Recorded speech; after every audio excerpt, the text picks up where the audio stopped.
स्वागत छ यहाँहरूलाई नेपाल अनलाइन स्कुलको युट्युब च्यानलमा। कक्षा 12को सामाजिक अध्ययन तथा जीवनोपयोगी शिक्षा भन्ने विषय अन्तर्गत रहेको इकाइ 5मा पर्ने भूगोल र सामाजिक जीवन अन्तर्गत रहेको पाठ 10मा पर्ने सामाजिक नक्साङ्कनमा भूसूचना प्रणालीको प्रयोगको बारेमा आज हामीले यो भिडियोमा चर्चा गर्न गइरहेको छौँ।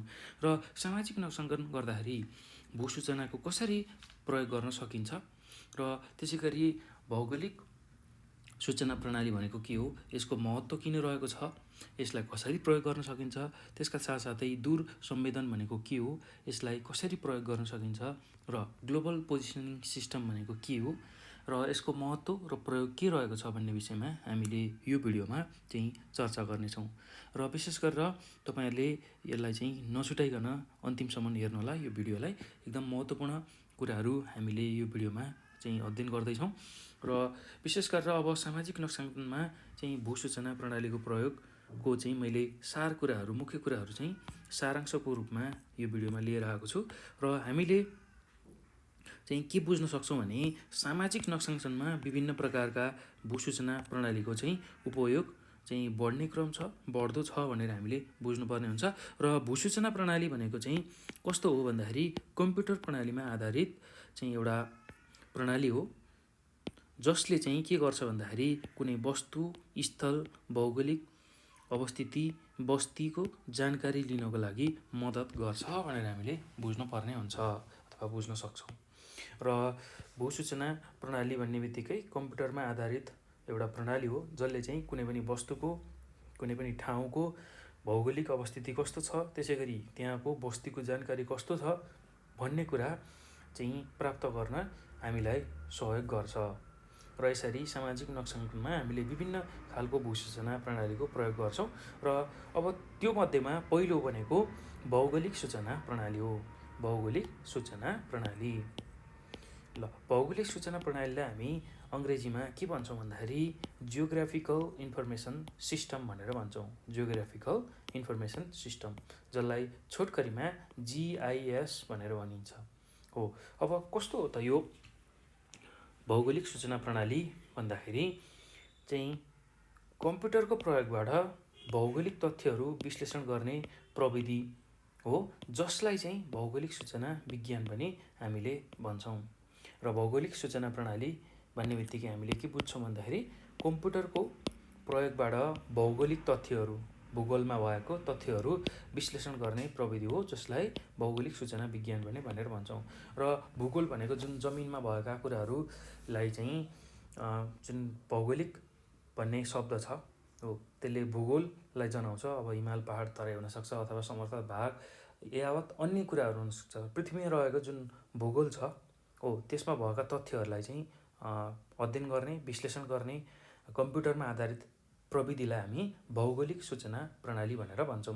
अब भौगोलिक सूचना प्रणालीको चाहिँ सुरुवात कहिलेबाट भयो त, यो कहिलेबाट आयो भन्दाखेरि यसको सुरुवात चाहिँ सन् 1962मा चाहिँ यो सुरुवात भएको थियो। र यसलाई चाहिँ रोजर तोमिल्सनले सर्वप्रथम सुरुवात गरेका थिए। भौगोलिक सूचना प्रणालीलाई सन् 1962मा रोजर तोमिल्सनले सुरु गरेका थिए। त्यस्तै गरेर अब यो चाहिँ के हो भन्दाखेरि विशेष गरेर भौगोलिक सूचना प्रणाली चाहिँ कम्प्युटरमा आधारित चाहिँ भौगोलिक सूचनाहरूको सङ्कलन गर्ने, त्यसै गरी त्यसलाई प्रविष्ट गर्ने अर्थात् इन्ट्री गर्ने, डाटा इन्ट्री भनेर भन्छौँ, मिलाउने, विश्लेषण गर्ने, व्यवस्थापन गर्ने, त्यसै गरी छाप्ने तथा देखाउने प्रविधि हो भनेर हामीले चाहिँ बुझ्न सक्छौँ।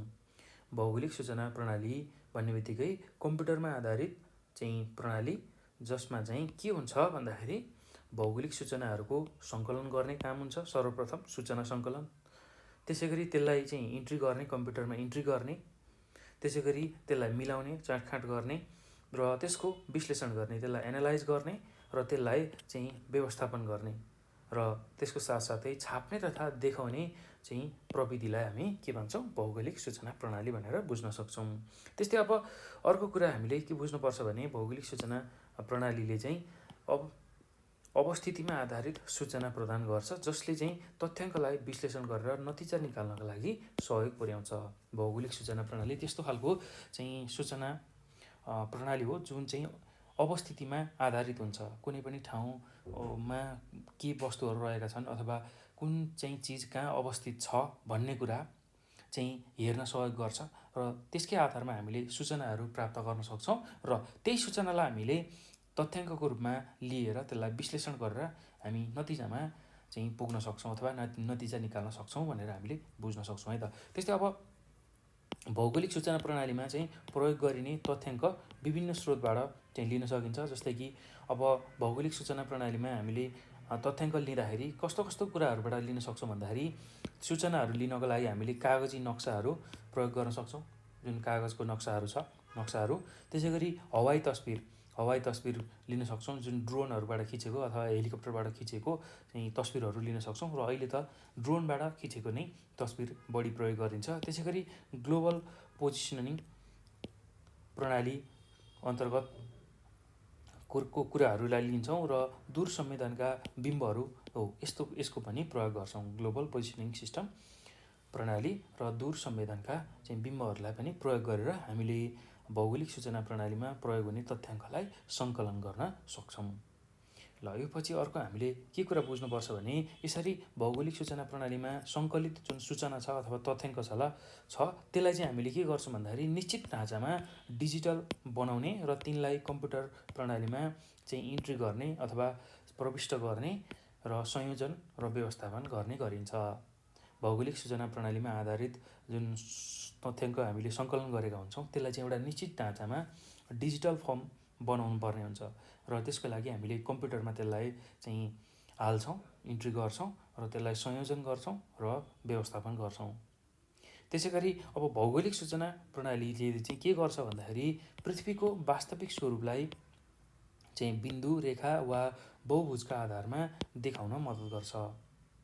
पृथ्वीको चाहिँ वास्तविक स्वरूप छ त्यसलाई चाहिँ केबाट देखाउन सक्ने रहेछ, बिन्दु, रेखा अथवा बहुभुजका आधारमा देखाउन मद्दत गर्छ। त्यसै गरी तथ्यको प्रकृति अनुसार अवस्थिति, बस्ती, केन्द्र देखाउन चाहिँ यसमा बिन्दु, सडक, नदी, त्यसै गरी सिमाना देखाउन र रेखा र भूपयोग, त्यसै गरी जिल्लाहरू आदि देखाउन चाहिँ बहुभुजको प्रयोग हामीले गर्छौँ है त। र तथ्यको प्रकृति अनुसार के प्रयोग गर्ने, जुन हामीले बिन्दु, रेखा र बहुभुजको कुरा गऱ्यौँ र पृथ्वीको वास्तविक स्वरूपलाई देखाउन हामीले बिन्दु, रेखा र बहुभुज यो तीनवटा चिज प्रयोग गर्छौँ। पृथ्वीको वास्तविक चाहिँ स्वरूपलाई देखाउन बिन्दु, रेखा र बहुभुजको चाहिँ प्रयोग गर्छौँ भने अब त्यसमा चाहिँ विशेष गरेर अवस्थिति, बस्ती, केन्द्रलाई देखाउन चाहिँ हामी बिन्दुको प्रयोग गर्छौँ। भने सडक, नदी, सिमाना देखाउन हामीले रेखाको प्रयोग गर्छौँ र भूपयोग, जिल्ला आदि देखाउन चाहिँ हामीले बहुभुजको प्रयोग गर्छौँ। यसरी चाहिँ हामीले भौगोलिक सूचना प्रणाली अन्तर्गत पृथ्वीको वास्तविक स्वरूपलाई चाहिँ देखाउनको लागि बिन्दु, रेखा र बहुभुजको चाहिँ सहायताले देखाउन सक्छौँ भनेर बुझ्नुपर्ने हुन्छ है त। ल अब अर्को कुरा चाहिँ हामीले के बुझ्नुपर्छ भन्दाखेरि जस्तै कि अब यसको उदाहरणलाई चाहिँ बुझ्दाखेरि कसरी बुझ्न सकिन्छ अथवा कसरी देखाउन सकिन्छ, जुन भौगोलिक सूचना प्रणाली अन्तर्गत चाहिँ कसरी काम हुन्छ भन्दाखेरि जस्तै कि यदि हामीले कुनै ठाउँको 10 वर्षमा चाहिँ भूपयोगको परिवर्तनलाई नक्सामा देखाउनु छ भने चाहिँ कृषि, वन, बस्ती, सडक, नदी आदिको 10 वर्ष अगाडिको र अहिलेको नक्सा हामीले बनाउनु पर्ने हुन्छ र त्यसलाई जोडेर दुईवटा नक्सामा चाहिँ अलग अलग गरी देखाउनुपर्छ। यसरी चाहिँ हामीले 10 वर्ष अगाडिको जुन भूपयोग गर्दाखेरिको भौगोलिक सूचना प्रणाली प्रयोग गरेर जुन भूपयोगको परिवर्तन देखाउनु छ भने हामीले 10 वर्ष अगाडिको तस्बिर लिन्छौँ र अहिलेको तस्बिर लिन्छौँ र त्यो दुईटालाई तुलना गर्छौँ, एउटै चाहिँ नक्सामा राखेर अलग अलग तरिकाले देखाउन सक्छौँ। र अर्को भनेको अब यसको उपयोगिता के छ त, उपयोगिता चाहिँ विद्यालयमा कसरी गर्न सकिन्छ, विशेष गरेर GISको, जसलाई हामी जियोग्राफिकल इन्फर्मेसन सिस्टम भनेर भन्छौँ, भौगोलिक सूचना प्रणाली, यो चाहिँ विद्यालयमा हामीले कसरी प्रयोग गर्न सक्छौँ भन्दाखेरि विशेष गरेर विद्यालयमा प्रयोग गर्दाखेरि हामीले GISलाई प्रयोग गर्दा चाहिँ सर्वप्रथम विद्यालय सुधार योजना तयार गर्न चाहिँ यो प्रयोग हुन सक्छ। त्यस्तै अर्को भनेको विद्यालयको जुन प्रभाव क्षेत्र छ त्यसलाई पहिचान गर्न हामीले यो GISको प्रयोग गर्न सक्छौँ। त्यस्तै गरी विद्यालय आउन जान चाहिँ लाग्ने जुन समय छ त्यो निकाल्न पनि यसको प्रयोग गर्न सकिन्छ। र विद्यालयको चाहिँ जुन अवस्थिति छ त्यसलाई नक्सामा देखाउनु पऱ्यो भने पनि हामीले जिआइएसको प्रयोग गर्छौँ है त। ल अब जिआइएसको विद्यालयमा यस्तो खालको उपयुक्तता रहेको छ भने अब भौगोलिक सूचना प्रणाली जुनलाई हामी जियोग्राफिकल इन्फर्मेसन सिस्टम अर्थात् जिआइएस भनेर भन्छौँ, यसको महत्त्व के रहेको छ त? यसको महत्त्व के रहेको छ त? भौगोलिक सूचना प्रणालीको महत्त्व के रहेको छ भन्दाखेरि चाहिँ यसले चाहिँ भौगोलिक वस्तुको यथार्थ पहिचान गर्न सहयोग गर्छ। भौगोलिक जुन वस्तुहरू छ त्यसको यथार्थ पहिचान गर्न सहयोग गर्छ। जस्तै कि यो भनेको कस्तो हो भन्दाखेरि जस्तै कि कुनै ठाउँको जङ्गल, नदी, खोला, नाला त्यसलाई देखाउनु पर्यो भने चाहिँ यथार्थ रूपमा देखाउनु पर्यो भने हो यसको पहिचान गर्न चाहिँ यसले सघाउँछ।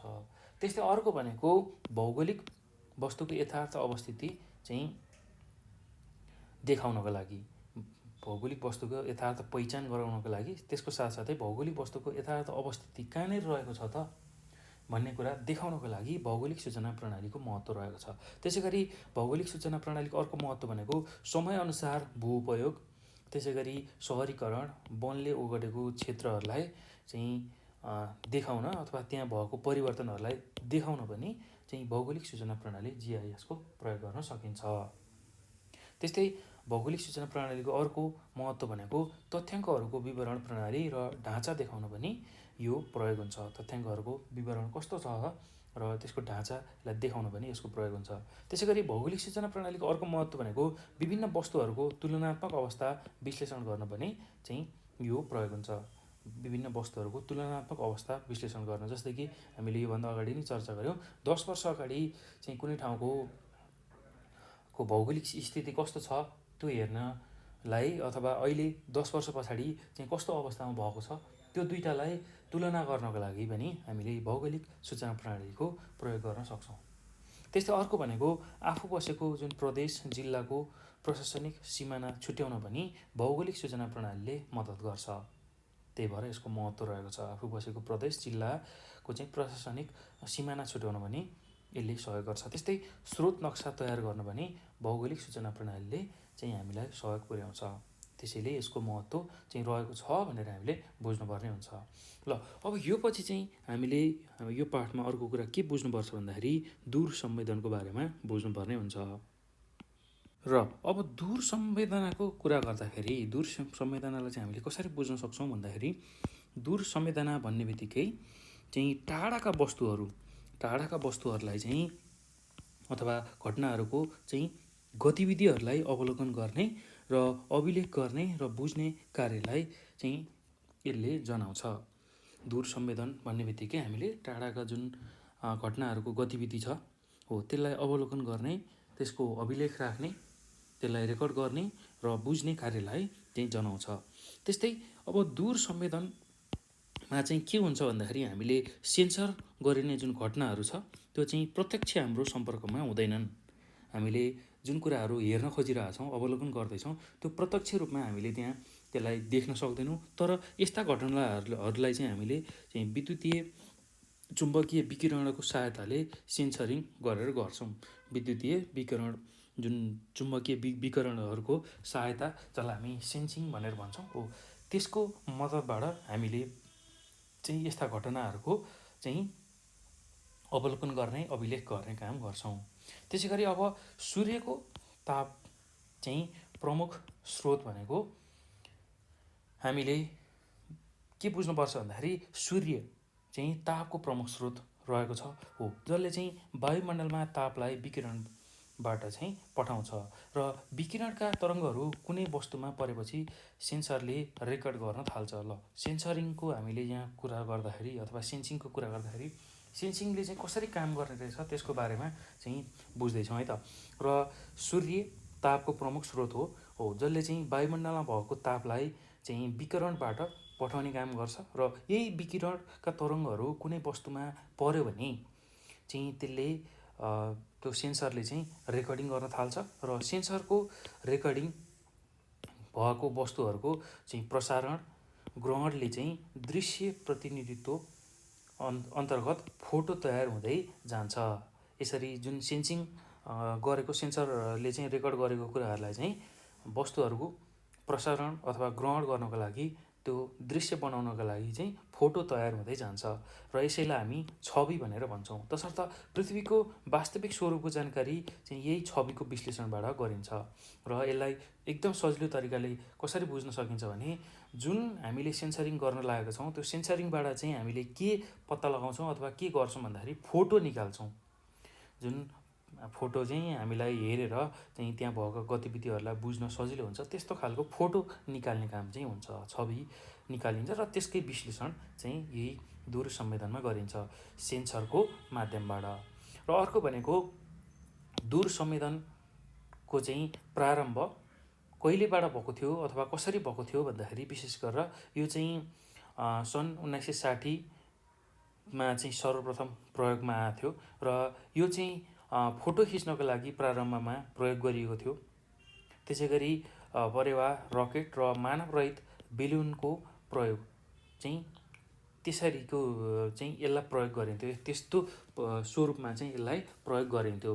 दूर संवेदनलाई चाहिँ विशेष गरेर प्रारम्भमा फोटो खिच्न, त्यसै गरी मेसेज पठाउन, अर्थात् जुन हाम्रो नेपाली समाजमा परेवाले चिठी लिएर जान्छ अथवा चिठी लान्थ्यो भन्ने प्रचलन थियो, हो त्यही अनुसार चाहिँ परेवा मेसेज गर्न, त्यसै गरी रकेट र मानवरहित बेलुन प्रयोग गरेर चाहिँ यो दूर संवेदनको प्रयोग त्यति बेला हुन्थ्यो। त्यसै गरी यसको प्रयोग चाहिँ सबैभन्दा पहिला चाहिँ पहिलो विश्वयुद्धमा चाहिँ सैन्य निगरानीको लागि हवाई चित्रणको लागि विकास गरिएको थियो र यो दूर संवेदनको चाहिँ सर्वप्रथम प्रयोग चाहिँ पहिलो विश्वयुद्धताका चाहिँ प्रयोग भएको थियो र के को लागि भन्दाखेरि सैन्य निगरानीको लागि र हवाई चित्रणको लागि चाहिँ यो विकास गरिएको थियो र पछि सन् 1960 र 1970को दशकमा चाहिँ इमेजरी छविको रूपमा यसलाई विकास गरियो। इमेजरी छवि भनेको इमेज निकाल्ने अर्थात् चित्रै निकाल्ने रूपमा चाहिँ यसलाई प्रयोग भयो। सर्वप्रथम चाहिँ यसको प्रयोग चाहिँ हवाई चित्रणको लागि चाहिँ विकास गरिएको थियो, सैन्य निगरानीको लागि भने पछि यसलाई चाहिँ इमेजरी छविको रूपमा अर्थात् चित्र निकाल्ने रूपमै यसलाई प्रयोग गरियो।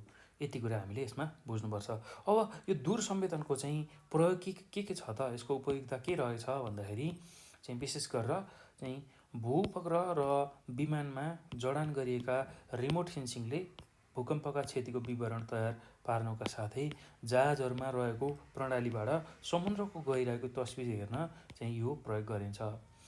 जुन हामीले भूउपग्रह राखेका हुन्छौँ, सेटेलाइटहरू राखेका हुन्छौँ र विमानमा जडान गरिएका जुन रिमोट सेन्सिङहरू हुन्छ हो त्यसले चाहिँ अब भूकम्पको क्षतिको विवरणहरू तयार पार्न, त्यसै गरी जहाजहरूमा रहेको जुन प्रणाली छ त्योबाट चाहिँ समुद्रको गहिराईको तस्बिर हेर्नको लागि यो प्रयोग हुन्छ। त्यसै गरी उपग्रहमा जडित क्यामेराले महासागरको तापक्रममा हुने परिवर्तनको पनि तस्बिर लिन चाहिँ यो उपयोगी हुन्छ।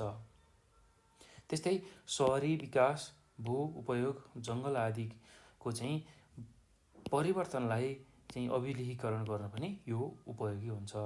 पहिला कस्तो थियो, अहिले कस्तो छ हो त्यो कुराको रेकर्ड राख्नको लागि पनि चाहिँ यो दूर संवेदनको प्रयोग हुन्छ। सहरी विकास, त्यसै गरी भू उपयोग, जङ्गल आदिको चाहिँ अभिलेखीकरण गर्नको लागि यो चाहिँ महत्त्वपूर्ण हुन्छ। यति कुरा चाहिँ हामीले दूर संवेदनमा बुझ्नु पर्यो। अब अर्को हामीले बुझ्नुपर्ने कुरा भनेको के छ भन्दाखेरि global positioning system, global positioning system, जसलाई हामी अङ्ग्रेजीमा ग्लोबल पोजिसनिङ सिस्टम भनेर भन्छौँ र यसलाई छोटकरीमा GPS पनि हामीले चाहिँ भन्छौँ है त। ल अब GPSलाई अर्को नाम पनि दिइन्छ, यसलाई चाहिँ वैश्विक स्थान निर्धारण प्रणाली पनि भनेर हामीले भन्न सक्छौँ है, वैश्विक स्थान निर्धारण प्रणाली। र GPS चाहिँ विशेष गरेर उपग्रह, त्यसै गरी ग्राउन्ड स्टेसन, रिसिभर र प्रयोगकर्ताहरू मिलेर बनेको हुन्छ। यो कुरा हामीले बुझ्नुपर्छ। GPS चाहिँ उपग्रह, ग्राउन्ड स्टेसन, रिसिभर र प्रयोगकर्ताहरू मिलेर बनेको हुन्छ। र अर्को कुरा हामीले GPSमा के बुझ्नुपर्छ भन्दाखेरि GPSमा उपग्रहले नक्षत्रका ताराहरूले जस्तै काम गर्ने गर्छ। जसरी उपग्रहले चाहिँ नक्षत्रको अथवा ताराको जस्तो काम गर्छ, त्यसै गरी यसमा चाहिँ मोबाइल फोन जस्तै एक रिसिभर हुन्छ। यसले चाहिँ उपग्रहबाट आएका सङ्केतहरूलाई अभिलेख गर्छ र यसमा भएको जुन रिसिभर छ त्यसले चाहिँ उताबाट आएको जुन चाहिँ इन्फर्मेसन छ, मेसेज छ, सङ्केत छ हो त्यसलाई चाहिँ रेकर्ड गरेर राख्छ, अभिलेख गर्छ र त्यही सङ्केतहरू एकअर्काबाट कति टाढा रहेका छन् र त्यसको दूरी कति छ भन्ने कुरा पनि गणना गर्छ। त्यो सङ्केतहरू कति एकअर्काबाट टाढा छन् त र त्यसको दूरी कति छ भन्ने कुरा चाहिँ यसले गणना गर्छ। हो त्यही गणनाका आधारमा चाहिँ कुनै पनि ठाउँको अवस्थिति यसले पत्ता लगाउन मद्दत गर्छ। जुन अहिले हामीले जिपिएसको कुरा गर्दैछौँ, हाम्रो गाडीमा अहिले चाहिँ युज भएको हुनसक्छ र अन्य ठाउँमा पनि अहिले यसको व्यापक प्रयोग भइरहेको छ। कसरी हुने रहेछ भन्दाखेरि चाहिँ त्यहाँ इन्फर्मेसनहरू कसरी हामीलाई प्राप्त हुने रहेछ भन्दाखेरि यसमा भएको एउटा रिसिभरले चाहिँ मोबाइल फोनमा जस्तै एउटा रिसिभर हुन्छ र रिसिभरले चाहिँ त्यो उपग्रहबाट आएको जुन सेटेलाइटबाट आएको सङ्केतहरूलाई चाहिँ रेकर्ड गर्ने काम गर्छ र सङ्केतहरू एकअर्काबाट कति टाढा छन्, एक ठाउँबाट अर्को ठाउँ कति टाढा छ त्यसको दूरी गणना गर्ने पनि यसले मद्दत गर्छ र त्यही गणनाको आधारमा चाहिँ कुनै पनि ठाउँको अवस्थिति हामीले पत्ता लगाउन सक्छौँ। जस्तै कि अब काठमाडौँको कुनै एउटा ठाउँमा चाहिँ मैले गाडी राखेको छु अथवा मोबाइल मेरो कहाँनिर छ, अब मोबाइलमा पनि यो प्रयोग भएको हुन्छ र यदि यसलाई एकदम सजिलो तरिकाले बुझ्यो भने मेरो मोबाइल चोरी भयो भने अब त्यो चोरी भएको मोबाइललाई मैले कसरी पत्ता लगाउन सक्छु भन्दाखेरि यही जिपिएसको आधारमा मेरो मोबाइलमा भएको त्यो जिपिएसको जुन कोड छ त्यो मलाई थाहा भयो भने र यो मोबाइल अब कहाँ कसैले चोरेर कुनै ठाउँमा राखेको हुनसक्छ, त्यो लोकेसन अन छ भने त्यहाँ चाहिँ यही प्रणालीद्वारा, यही जिपिएसको प्रणालीद्वारा चाहिँ त्यसलाई हामीले पत्ता लगाउन सक्छौँ है त। त्यस्तै अब अर्को कुरा हामीले के बुझ्नुपर्छ भने जिपिएसको प्रयोग सबैभन्दा पहिला संयुक्त राज्य अमेरिकाको रक्षा विभागले गरेको थियो, तसर्थ यसलाई अमेरिकी नेभिगेसन प्रणाली पनि भन्ने गरिन्छ अथवा यसलाई विश्वव्यापी नेभिगेसन उपग्रह प्रणाली पनि भनिन्थ्यो र अथवा रिसिभरको साथ जिपिएस जस्ता नामले पनि त्यति बेला चिनिन्थ्यो। र पछि सन् 1983मा मात्र जिपिएसलाई सार्वजनिक गरिएको थियो र 1990को सुरुमा चाहिँ जिपिएसका सेवाहरू मूल रूपमा मानव स्थिति सेवामा चाहिँ विभाजित गरिएको थियो र मान्छेहरूले प्रयोग सबैले सही तरिकाले अथवा चाहिँ सबैलाई हुने गरी चाहिँ कहिले आएको थियो भन्दाखेरि यो 1990को दशकपछि मात्रै चाहिँ सबै मान्छेले यसलाई प्रयोग गर्ने गरी चाहिँ यसलाई बनाइएको थियो, यसको प्रयोगमा ल्याइएको थियो भनेर हामीले बुझ्नुपर्ने हुन्छ। र जुन मुख्य रूपमा जनताको लागि चाहिँ डिजाइन गरिएको थियो 1990को दशकपछि बनेका जिपिएसका जुन जति पनि कुराहरू छन् त्यो चाहिँ जनताको लागि चाहिँ बनाइएको थियो। त्यसै गरी अब जिपिएस एक ग्लोबल नेभिगेसन उपग्रह प्रणाली हो। यो उपग्रह प्रणालीले चाहिँ कम्तीमा 24 उपग्रह, एक रिसिभर र एल्गोरिदमको प्रयोग गरेको हुन्छ र जिपिएस चाहिँ ग्लोबल नेभिगेसन उपग्रह प्रणाली चाहिँ हो। यसले चाहिँ विशेष गरेर 24वटा उपग्रह, एक रिसिभर र एक अल्गोरिदमको प्रयोग गरेको हुन्छ। यसले स्थान, वेग र समयलाई एउटै लयमा ढाल्छ भनेर हामीले बुझ्नुपर्ने हुन्छ। त्यस्तै गरी अब जिपिएसको प्रयोग र महत्त्व के रहेको छ त भन्दाखेरि जिपिएसको प्रयोग र महत्त्वमा हामीले के बुझ्नुपर्छ भन्नाले जिपिएसले जस्तोसुकै समय र मौसममा पनि काम गर्छ। जिपिएसले जस्तोसुकै समय होस् र मौसम होस् त्यसमा काम गर्छ र यो उपकरण जल, स्थल र हवाई यात्राका लागि उपयोगी हुन्छ।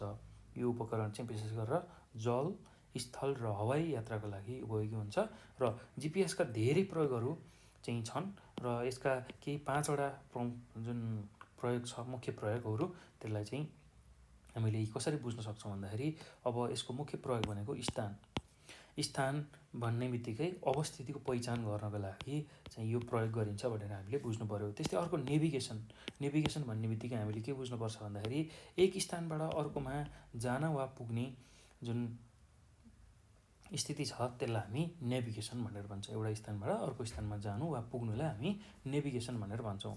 त्यस्तै अब अनुगमन, अर्को जिपिएसको अर्को प्रयोग भनेको अनुगमन र कुनै पनि वस्तु वा व्यक्तिलाई अनुगमन गर्नको लागि चाहिँ यो जिपिएसको प्रयोग हुन्छ, ग्लोबल पोजिसनिङ सिस्टमको प्रयोग हुन्छ। त्यसै गरी अर्को यसको प्रयोग भनेको नक्साङ्कन र नक्सा बनाउन, विश्वको नक्सा तयार गर्न अथवा देशको नक्सा तयार गर्न चाहिँ यो काम लाग्न सक्छ।